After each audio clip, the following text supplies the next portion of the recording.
Kakinada rural బాకలపూడి Valasapakala Ramanayyapeta గ్రామ పంచాయతీలకు 5,46,00,000 stamp duty నిధులు విడుదల చేయించిన ఎమ్మెల్యే పంతం నానాజీకి వలసపాకల గ్రామ మాజీ ఉప సర్పంచ్ సలాది శ్రీనివాస్ బాబు ప్రత్యేకంగా కృతజ్ఞతలు తెలిపారు. కాకినాడ రూరల్ మండలం వలసపాకల గ్రామ పంచాయతీ వద్ద మీడియాతో మాట్లాడుతూ మొదటిసారిగా ఎమ్మెల్యేగా నానాజీ అసెంబ్లీలో కాకినాడ రూరల్ మండలంలో 6 గ్రామ పంచాయతీలకు ఎలక్షన్ లేనందున గత 13 సంవత్సరాల నుండి అభివృద్ధి లేక గ్రామాలు కుంటుపడుతున్నాయని, దీన్ని దృష్టిలో పెట్టుకునే ఆయన 6 గ్రామాలను పంచాయతీలుగా ఉండనీయండి లేదా కార్పొరేషన్ ఎలక్షన్లన్నా పెట్టాలంటూ మాట్లాడారని తెలిపారు.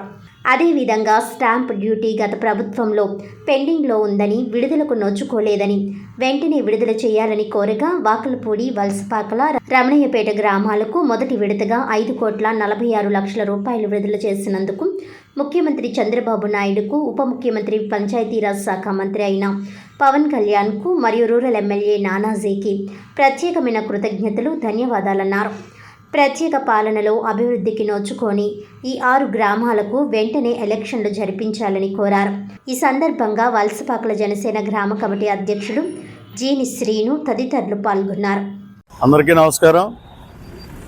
ఈ రోజున భావితరాల భవిష్యత్తు దృష్టిలో పెట్టుకొని మా కాకినాడ రూరల్ ఎమ్మెల్యే గారు గౌరవ శ్రీ పంతం నానాజీ గారు అసెంబ్లీలో మొదటిసారిగా మైక్ ఇచ్చిన వెంటనే మరి 6 పంచాయతీలు 1,00,000 ఓట్లు ఉన్న జనాభాకి స్థానిక ఎన్నికలు పెట్టట్లేదని చెప్పి ఆయన ఎన్నికలు అటు పంచాయతీ అన్నా పెట్టండి, 14-15 ఆర్థిక సంఘ నిధులు విడుదలవుతాయని, లేక కార్పొరేషన్లో అన్నా కలపండి, స్మార్ట్ సిటీ నిధులన్నా విడుదలవుతాయి, కనీసం సౌకర్యాలు మౌలిక సదుపాయాలు లేని ఎడల ప్రజలు చాలా దిగ్భ్రాంతిగా ఉన్నారని చెప్పి కష్టాలు చూడలేక ఈ రోజున ఆయన అసెంబ్లీలో మొదటిసారిగా ఆయన ప్రస్తావించారు.